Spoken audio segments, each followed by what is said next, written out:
En territoire d'Aru et de Mahagi, le shilling ougandais a une influence sur le franc congolais depuis plusieurs décennies. Toute l'économie de la région est tournée vers l'Ouganda voisin et c'est malgré la présence de certaines banques commerciales sur place, explique cette vendeuse. Il y a encore de nos enfants qui sont nés dans les chalets, ils grandissent dans les chalets. Donc pour eux, ils croient que c'est le chalet qui est notre monnaie et c'est le franc congolais qui est la monnaie étrangère.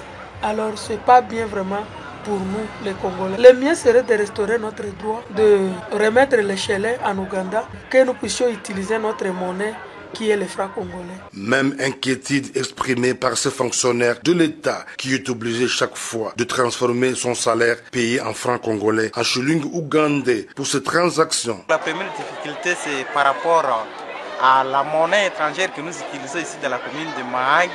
Nous avons des shillings ougandais que nous utilisons pour acheter des biens ici.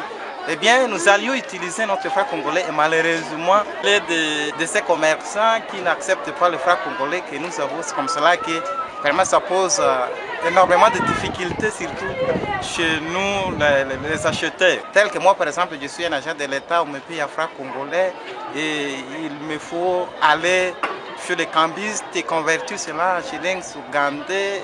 Il y a même la difficulté par rapport au taux et consorts. Voilà, c'est ça la difficulté majeure que nous éprouvons ici dans la commune de Mahagi. Que faire pour redorer l'image de la monnaie nationale dans cette partie de l'Ituri? Le professeur Pascal Doudanga Cavarios, spécialiste en économie monétaire, propose certaines pistes de solutions. La République démocratique du Congo, dans son entièreté, souffre de ce que nous appelons l'exterritorialité politique négative.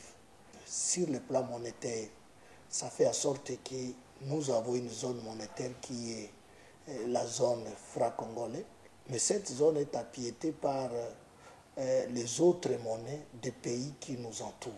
Il serait mieux que nous puissions demander à notre pays d'utiliser d'abord sur le plan politique la bancarisation de l'espace national et sur le plan économique la pratique de la politique d'effet induit. Ça veut dire tout ce que nous avons comme matière première qui alimente les industries ougandaises. Vous pouvez appeler les industries à Aru et à Mahagi pour que se coupe cette dépendance de Aru et Mahagi par rapport à l'Ouganda. Dans le cas contraire, ça nous sera difficile de nous rattraper. Mais au-delà de tout ça, il faut aussi légiférer. On n'a pas une loi en République démocratique du Congo qui prône la territorialité de sa monnaie.